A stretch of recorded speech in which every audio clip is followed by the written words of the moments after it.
Good evening. Welcome to Full Time Reds. It's me, Chris Brack, and of course it's Kev because it's always us two, isn't it, buddy? Yeah, how you going on, mate? You all good? All relaxed and chilled and excellent, mate. Look, we did all we've basically done now in terms of a league all we can do, which is what do we want to do? Just get back in the hunt. We got back in the hunt. Take it to the last day. Make them honest. If they win it, they win it.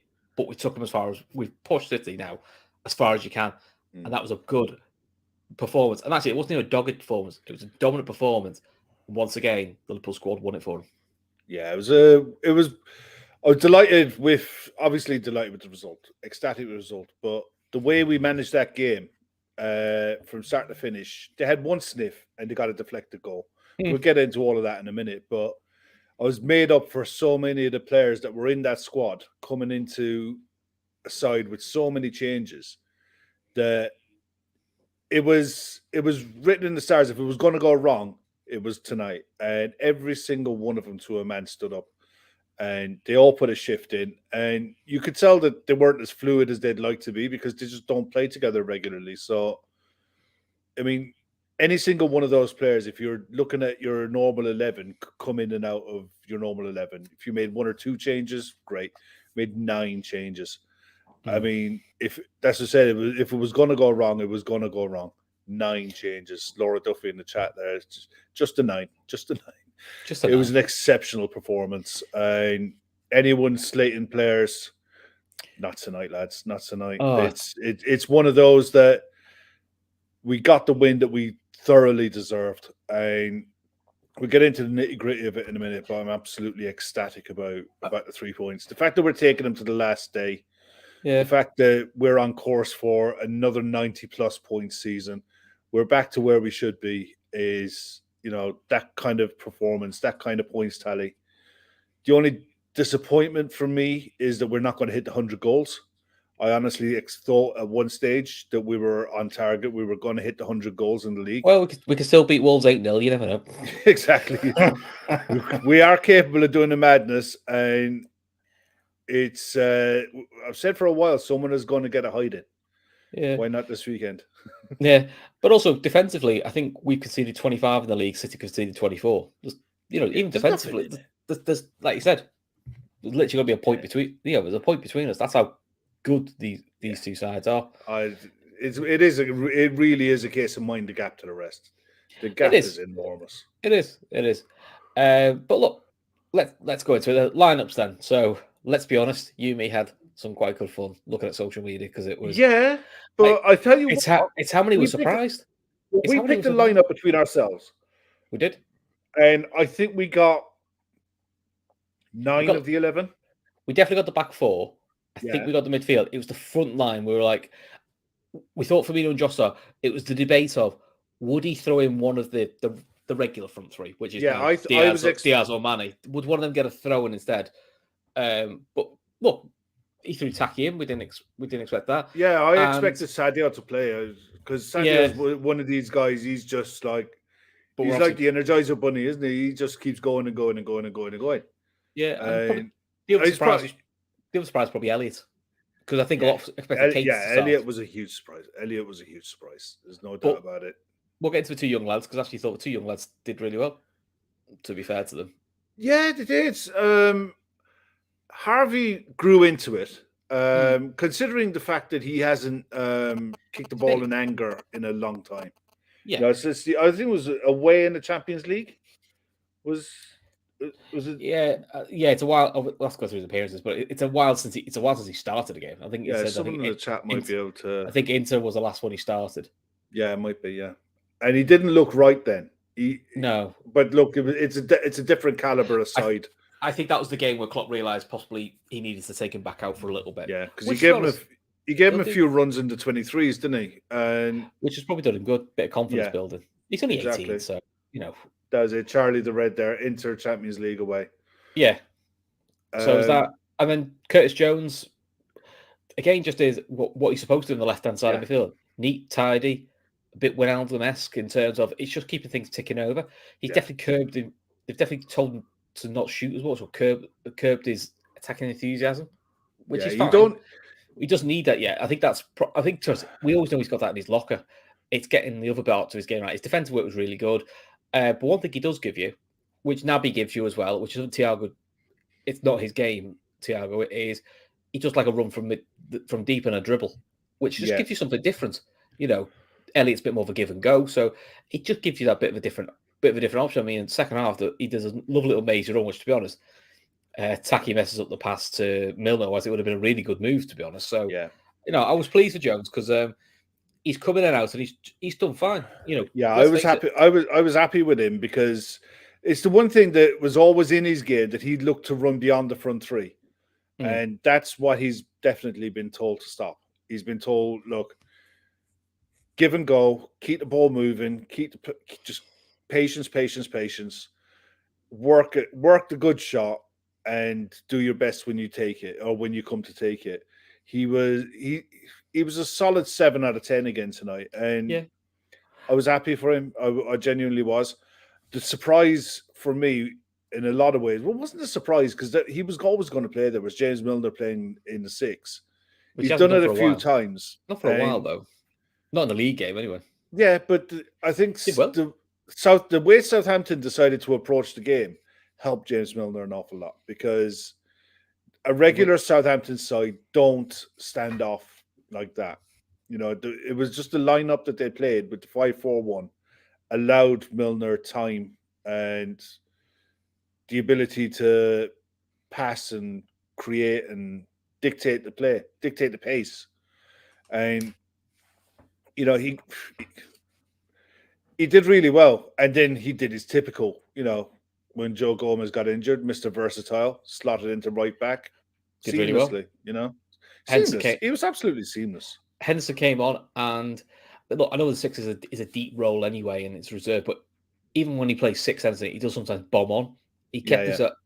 He's definitely playing within himself, rightly so, with all the minutes he's done. And look, particularly, the benefit for us is Manny's got a full. Manny and Trent didn't even travel, so they've both got rest. Thiago just sat on the bench, didn't come off. Only 45 for Hendo. And hopefully the talk is Van Dijk and Salah are in contention for the weekend. Yeah. So, the only outstanding doubt then is Fabinho, but the talk from Klopp is he's progressing really well.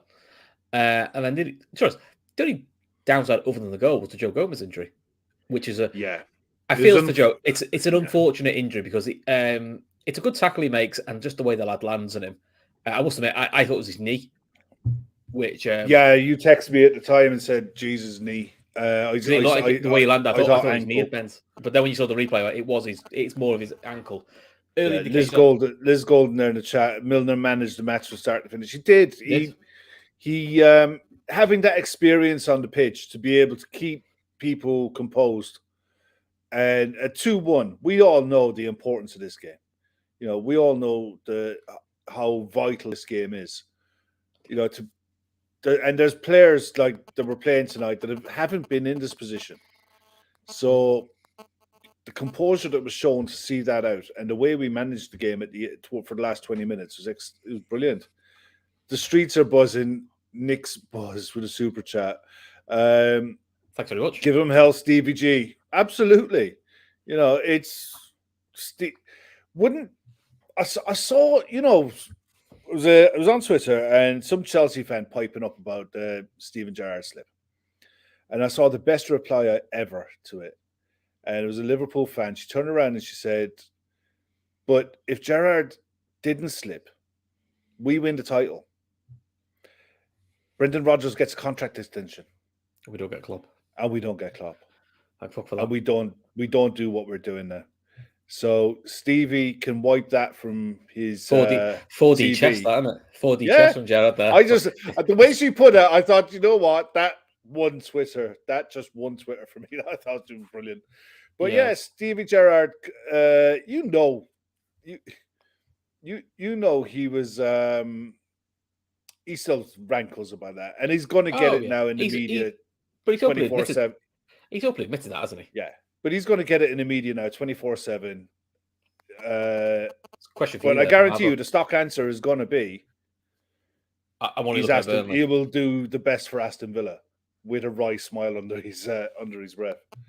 It'd be interesting because they play Thursday, don't they? And it's not, and it isn't the biggest squad. But we did see for the Norwich game. Now, admittedly, Burnley a lot better than Norwich. He did rest the likes of a Coutinho and Ings before he played Liverpool, which is now maybe because it was a home game and he just wanted the one last home game. But look, we'll see what happens. Get into the game. I mean, we start really well.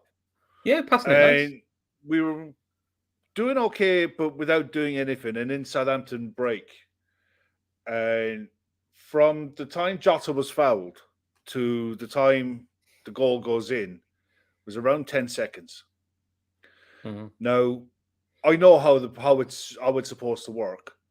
And there is no way in hell that we managed to reset, and that was a second phase of play from the time that foul happened. And it was a foul. I'm not arguing with anyone to say that it wasn't. If it was.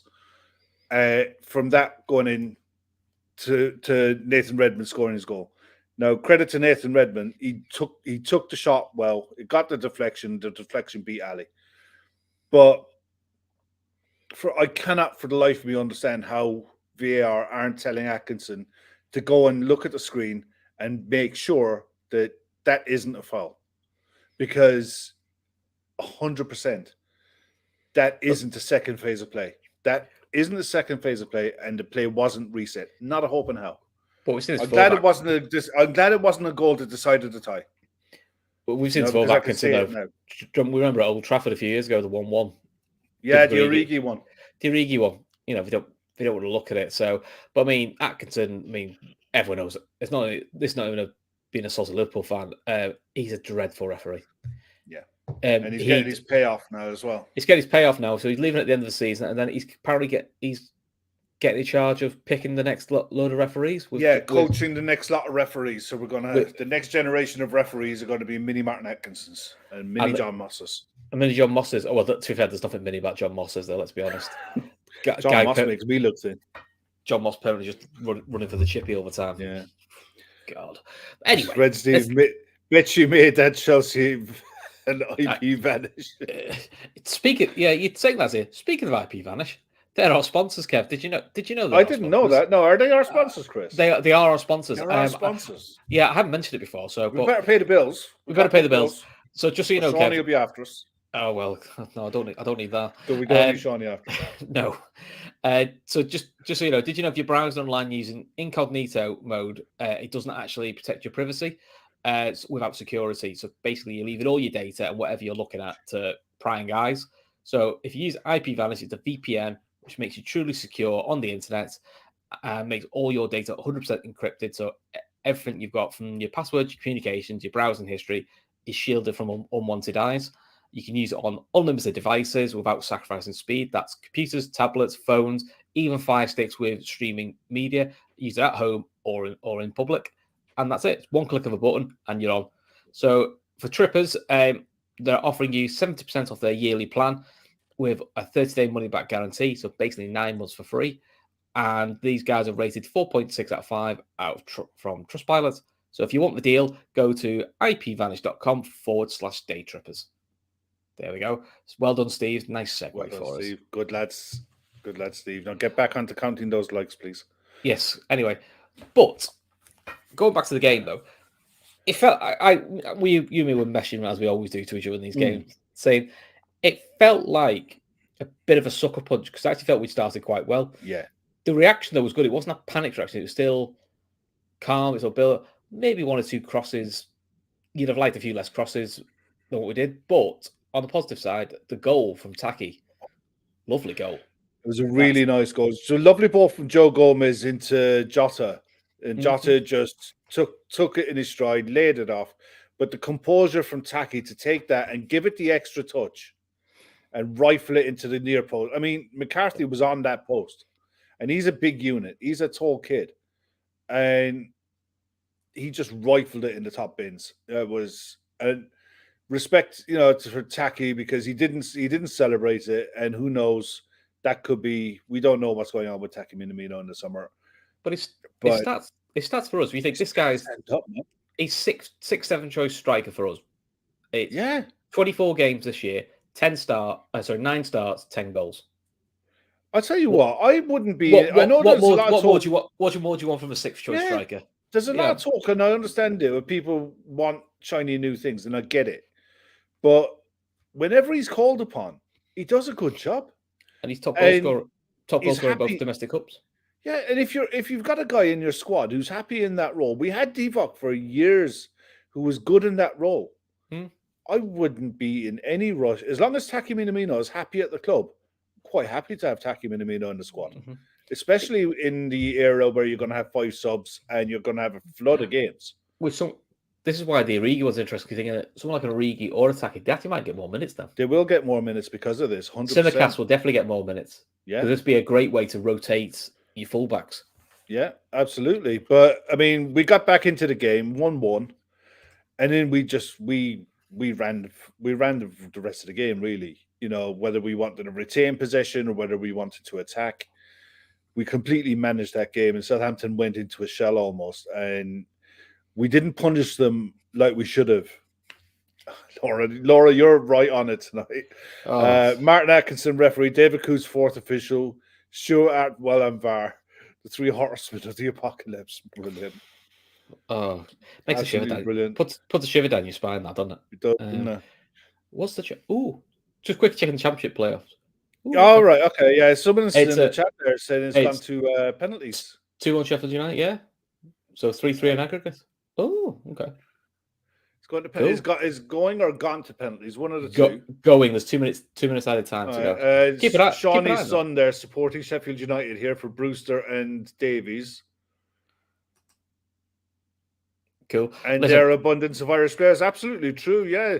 There's and Ben Davies. One of the centre back. Yeah, one of the centre backs is John Egan. Or his father used to play GA for Kerry. Back when Kerry in the 80s were the dominant GA football side, one of the greatest eras of GA football ever. And his father, he was born in Cork, but his father played for Kerry, and he was an almighty footballer. A great sporting family.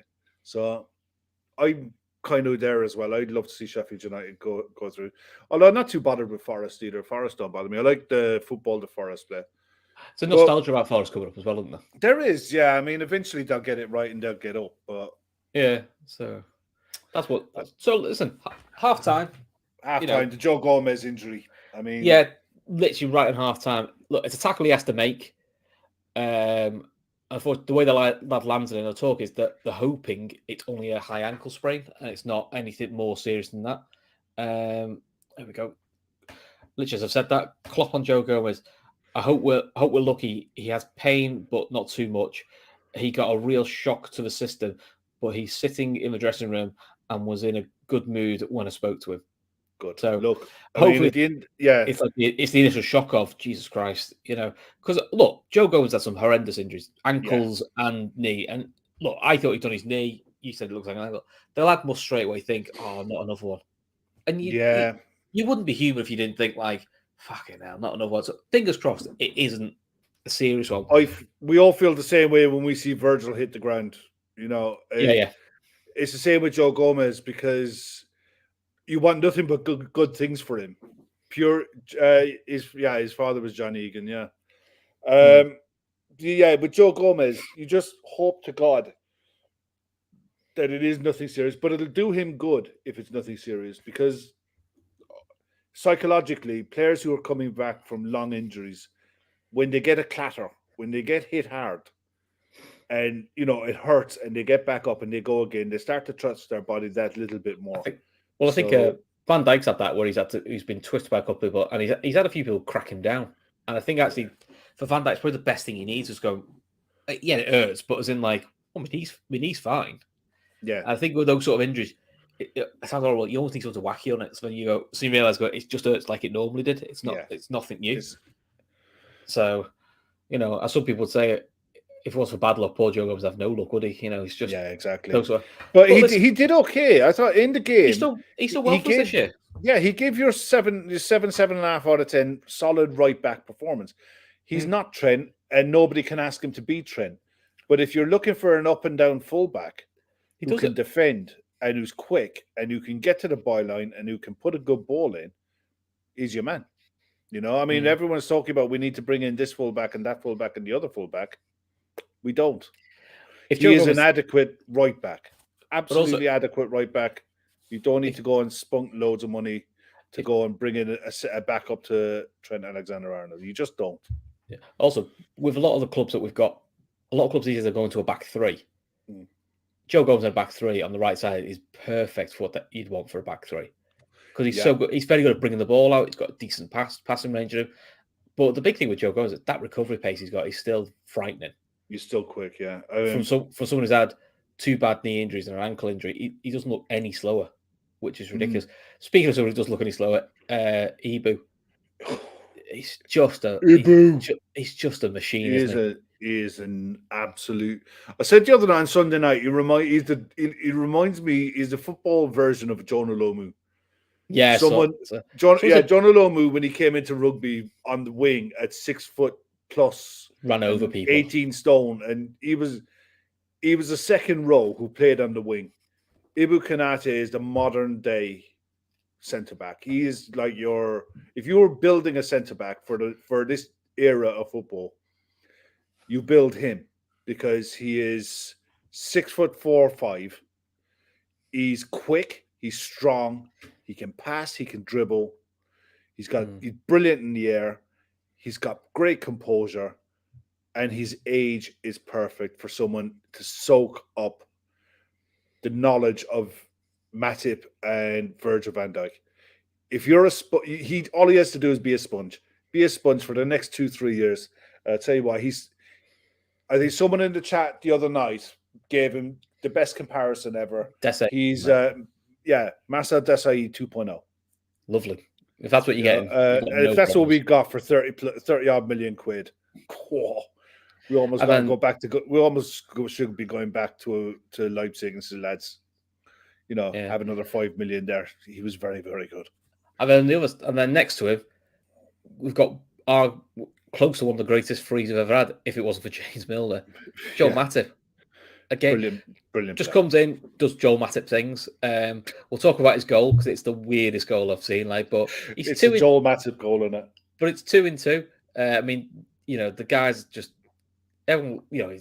He's so lovable with his gifts and the way he is, but he's just a really good footballer. And that combination works really well, actually, Matip and Ibu. It does. It's a nice combination of pace, power, and someone to bring the ball out. It is a nice thing to go listen, touch wood.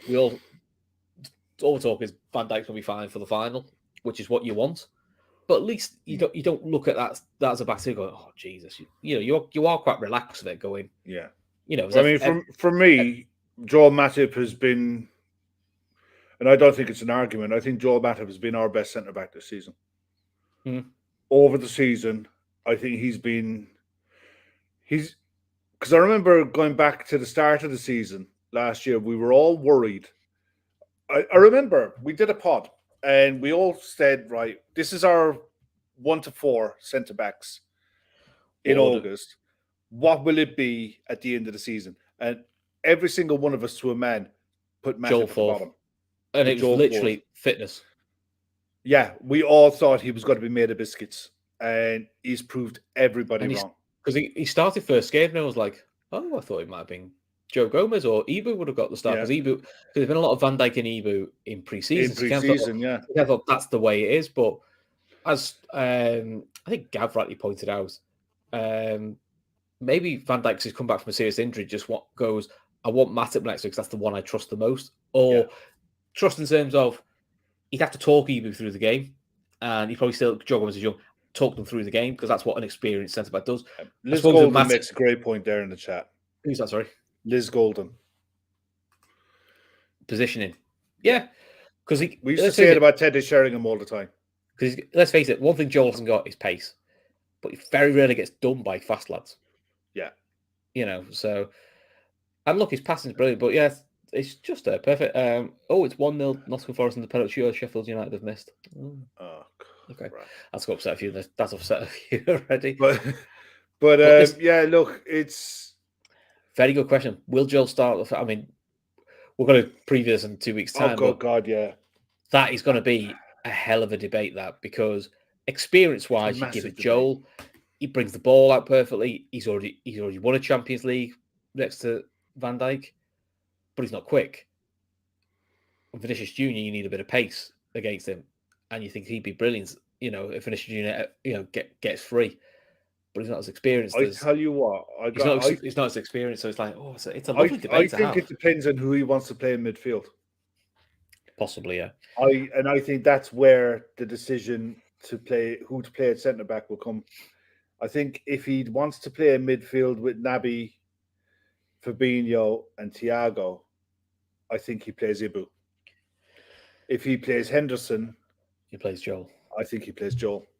Now, see, I was pretty convinced Henderson wasn't going to start Champions League final because he'd want to bring Henderson on because he want Henderson on the pitch for the last 30 minutes. He wants experience, like he did with Milner and Tottenham. And the Tottenham fan, he wants that experience there. Because, by the way, because I got this completely wrong in the FA Cup review, there's no way that midfield of Henderson, Thiago, and Kate, I said, can you see any of them three doing a 90? I mean, two of them did 120, so it shows what I fucking know. So, he did. Now, maybe it helped Henderson because he played the sixth, and so it's not as much running. Still a lot running, not as much. I mean, Thiago, we're definitely going to get into that discussion over the next 2 weeks after we get rid of after the Premier League is done and dusted. I guarantee you we're going to have a full-on week of Champions League. Oh, we will. But going back to the game, though, so Hendo comes on at half-time for Joe, makes sense. And then Liverpool dominance for the opening 15 minutes. Don't create massive... Scrappy, wouldn't it? And that was the only frustration. It's like... Jota had one snapshot, didn't he? Yeah, which I said at the time, I thought he should score, but he thought, it's a snapshot through legs. It only goes just wide. But you were a bit like, we're not working the keeper enough here. And then the corner, and then we Simicast with the corner, and right, does it hit Walker Peters onto Matip's head, or does it hit Matip's head onto Walker Peters? It was Matip's goal because it hits him. I don't care. It's Matip's goal. I just said so. It just looks the most unnatural bounce, and it goes in. As in, like it felt like everyone stopped. Like, it was a foul. That's what it felt like. Didn't it? It hits someone, goes in. You go, the ref's blown for the foul. And they went, goal. And you're going, okay. And you watch me going, Joel just didn't know what to do. I mean, his goal celebrations are hilarious anyway. But I love Joel Matip. No, I've got a proper bromance with Joel Matip. I absolutely love him. Not as much as Van Dijk. Van Dijk got over there. No, for me, I love Joel because he's just a mad one.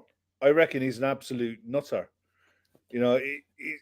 Do you know what he reminds me of? He's one of those people who he comes across probably quite socially awkward, like in a social situation. Yeah. But he doesn't care that he's a bit socially awkward, and I think everyone love him for it because he's just his own.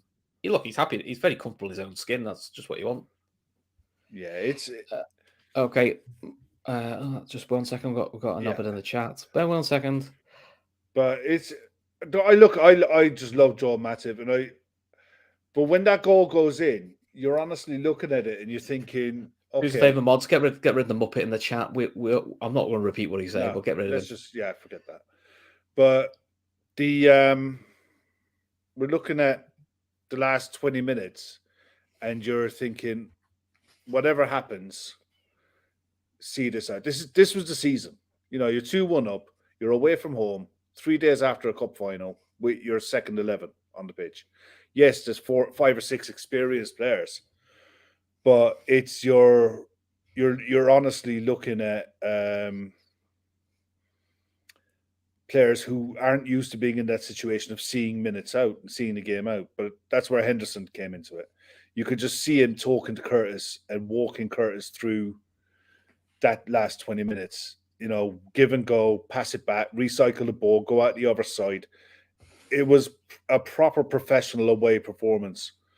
And the way we managed it, I couldn't see Southampton scoring, even with the changes they made. I thought Broja was poor, or Broja was poor.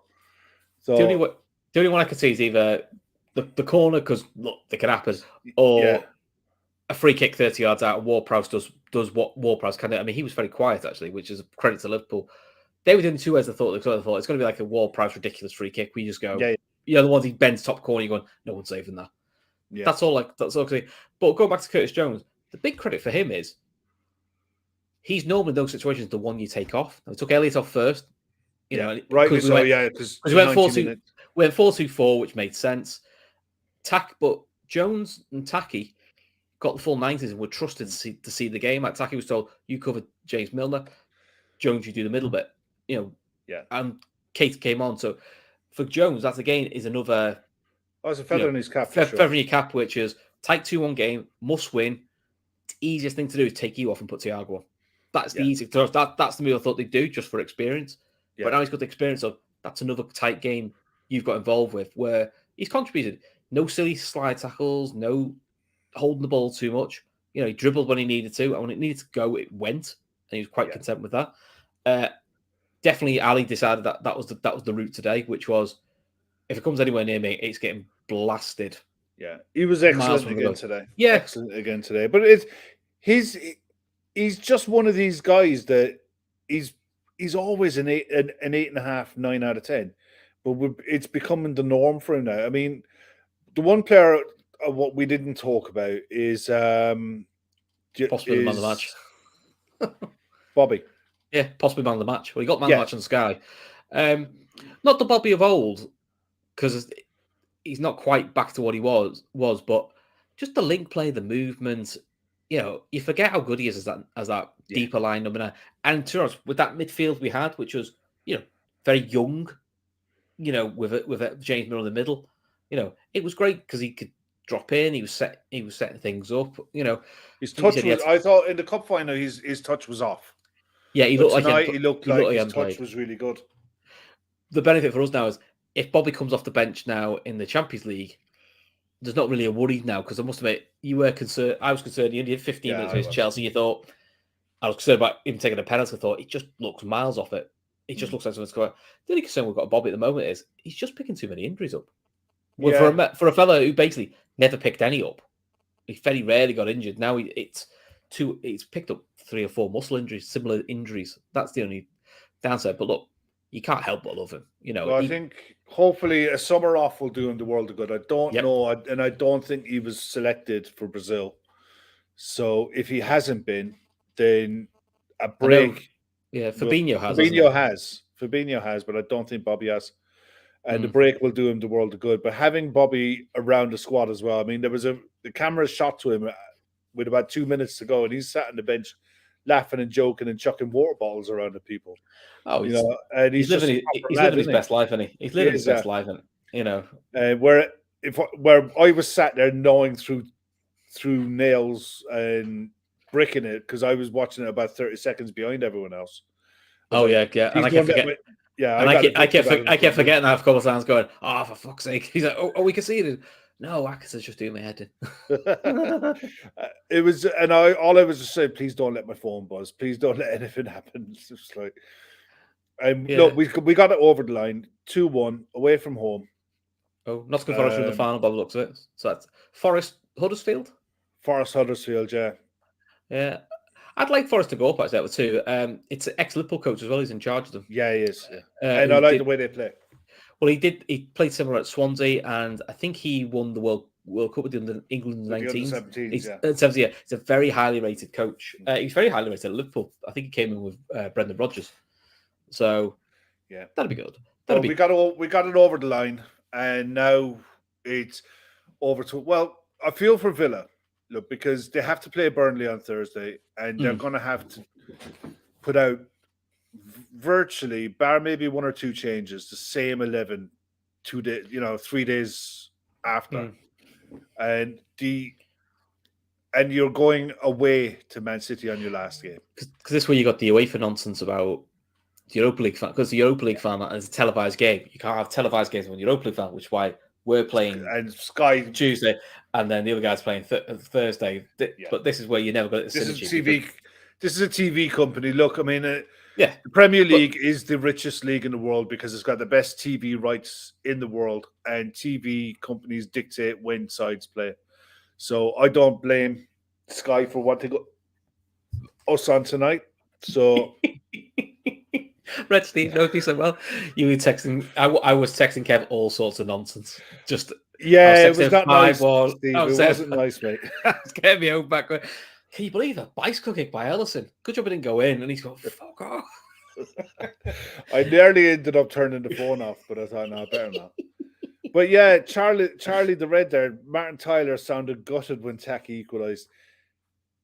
He's got to Martin be Tyler needs to retire. He just does. He's back in the day, he was a really good commentator. He was. You know what I mean? He really was. But he just hates that Liverpool are doing so well. I mean, Carragher wasn't much better. He was trying too hard. I don't try hard to be not come across as biased, but he was talking about the Jota foul, going like, "Oh, it's a debatable, wasn't it?" And you're going, "Not really." No, you know, even Jamie Redknapp could see it was a foul, and that's saying so because Jamie Redknapp misses everything. Yeah, it's. I wish Sky would go out and just pay whatever it takes to get Peter Drury and Ali Boyce and just look. You two are our main commentators from now until the end of time.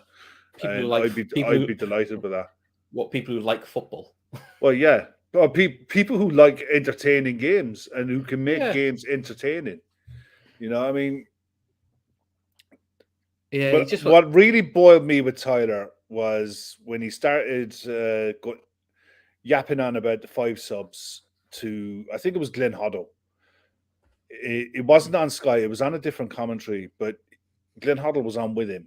And they started going on about back in your day and back... We're not in your day, mate. But also, you know what I mean? Back in your day, there was it was 1 sub. That's the thing. Yeah. Football evolves all the time. Yeah. And what wrecks my head. The bit I don't get is and there's certain journalists, we all know the type, who are apparently sports journalists. Who was it? The Premier League is I think the word was abhorrent. You know, really negative because how dare we think we need 5 subs? And you're going like, did we do 5 subs in Europe for the last 2 years? Yeah. And then you go in, and next year it's going to be 5 subs when you've got a World Cup in the middle of it, where they're literally the lads are getting a week off either side of the World Cup. Yeah. Do you know what I mean? The season is running until the end of May next year. Yeah, so we're not even really extending the season. So you're going to get loads of injuries. You're going to get some Richard's making a point there in the chat. Gerrard will put out the B team and hand Burnley 3 points. Serves 2 purposes, screws Everton, and gives his lads a rest for Sunday. Unfortunately, I guarantee you... It'll piss off Villa fans, though. And ultimately, whether you like it or not, Gerrard's got to keep Villa fans happy. Villa's manager. Yeah. And he'll be under extreme pressure from the media to put out his best 11. And yes, but I think the media... For the sake of his career, for the sake of his management career, and I don't believe for a second that he wouldn't do this, he will put out the best side possible to get 3 points against Burnley at home in their last game of the season. Yeah. And I mean, that's just the way it is. If you're Sky, they're wanting another Aguero moment. So actually, what they probably want Villa to really push City to a limit, and Wolves to do the same with Liverpool.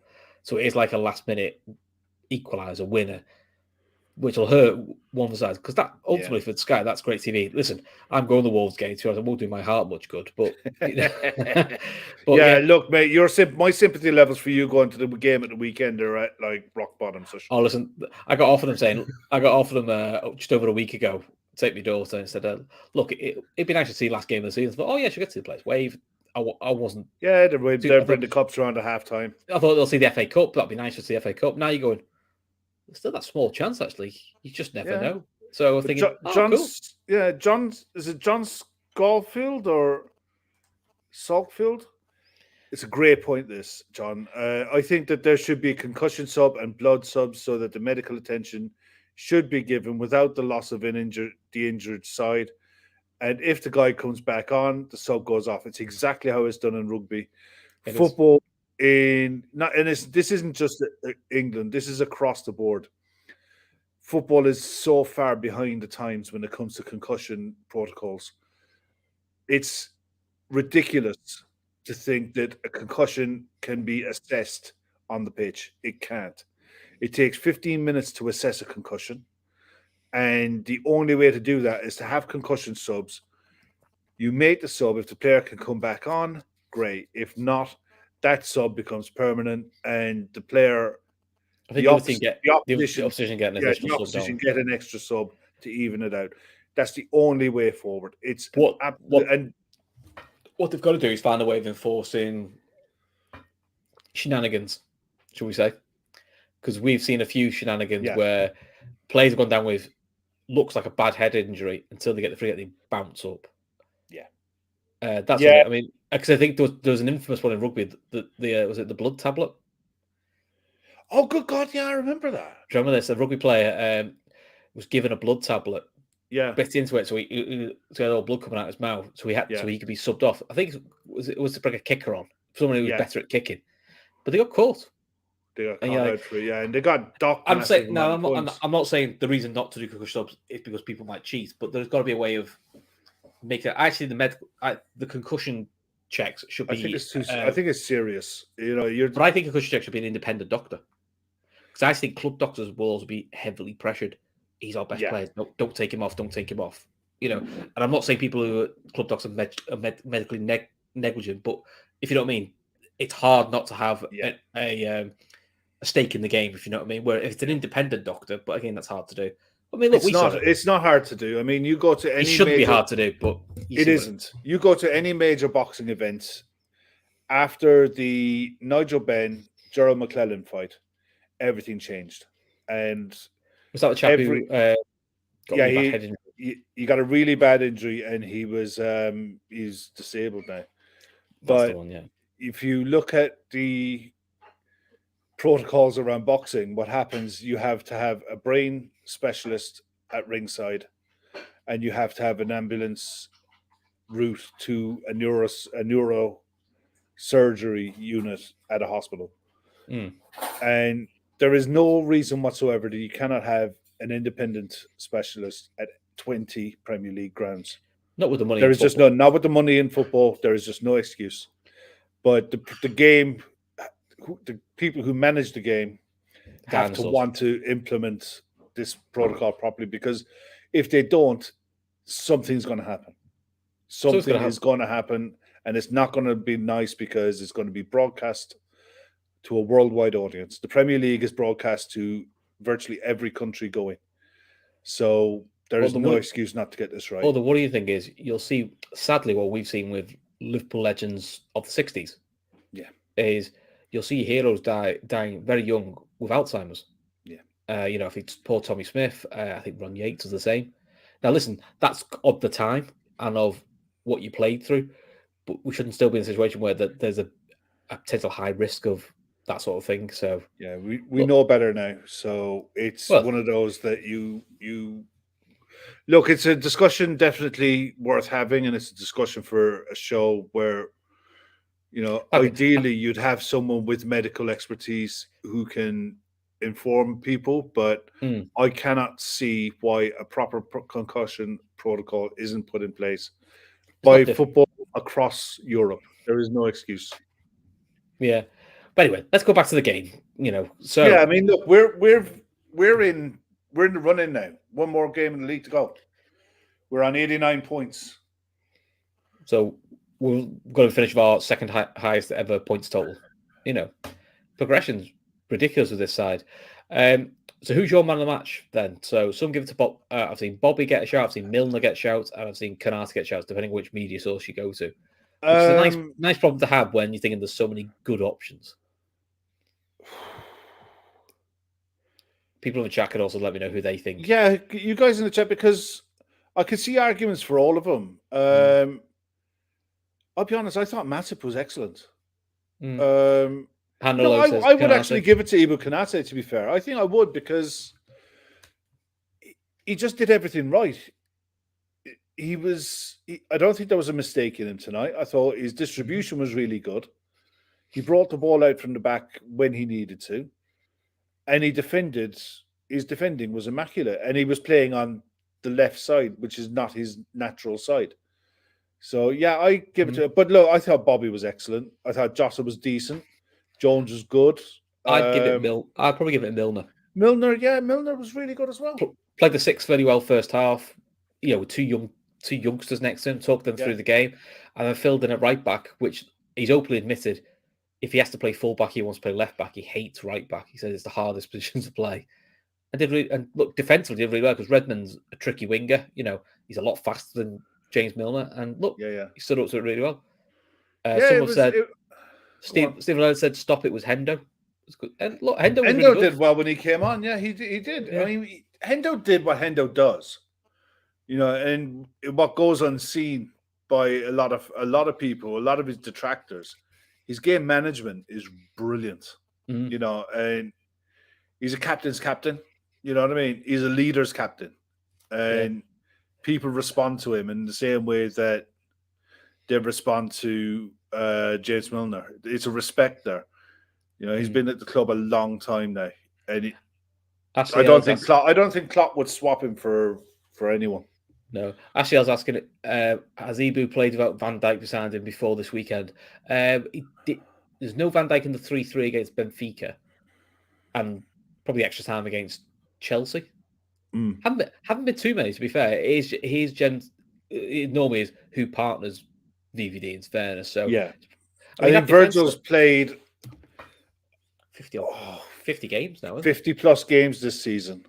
Mm-hmm. Coming back off the back of that knee injury, to be able to get through, that's a testament to him, but also to the medical staff and the physios at the club.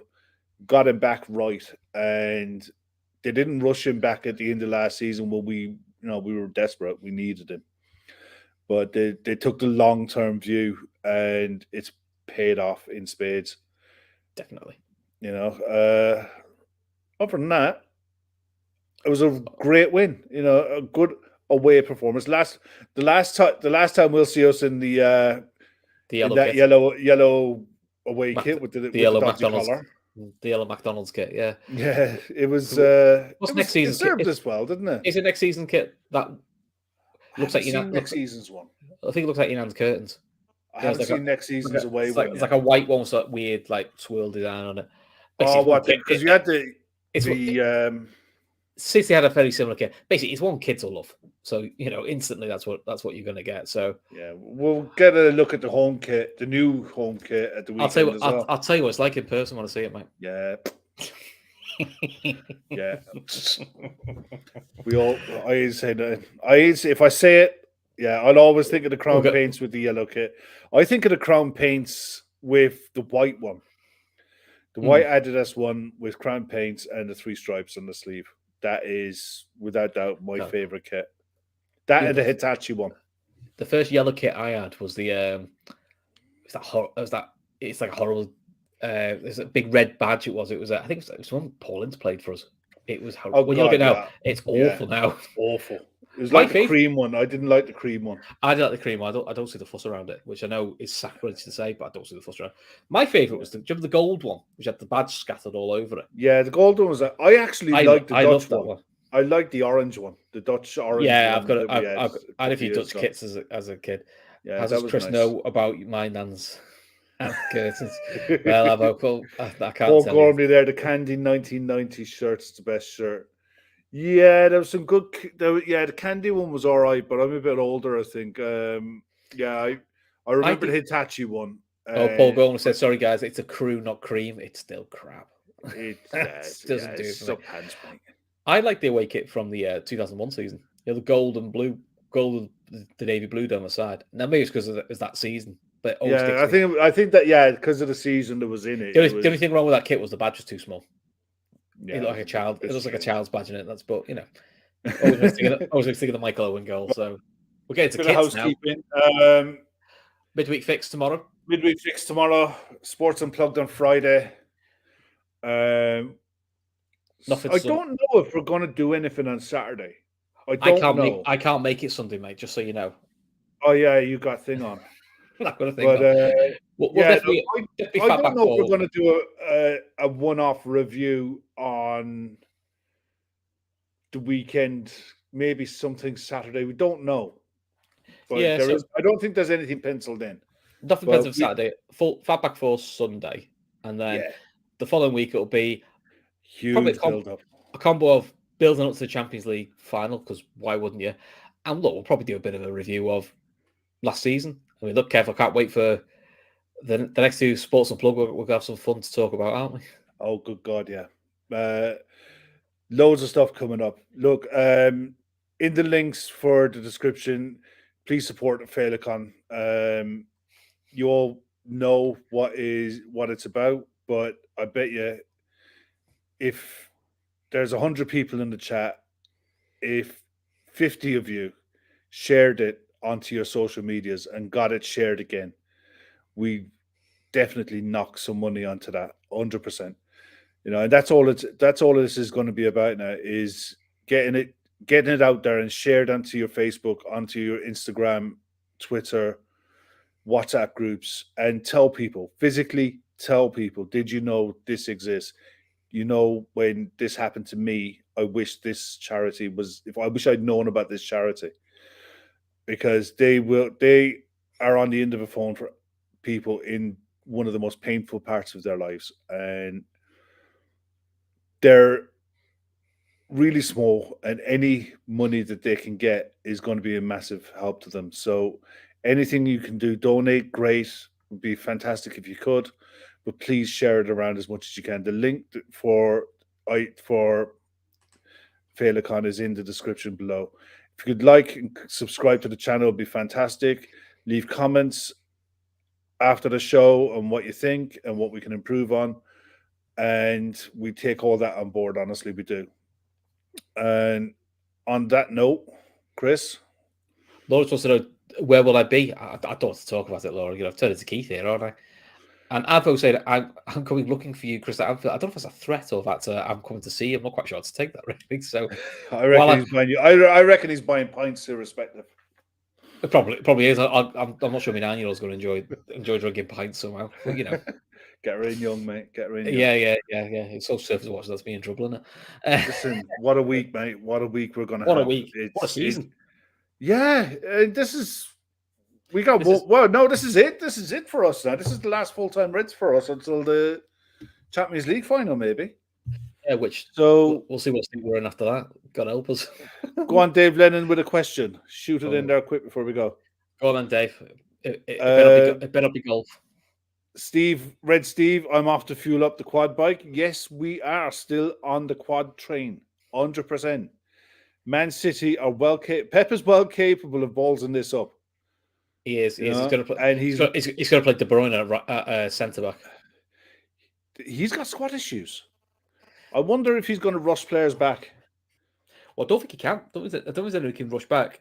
It's just whether Villa have the balls that West Ham, which is to take advantage of the mistakes that Dave Lennon, I've got golf to play on Sunday.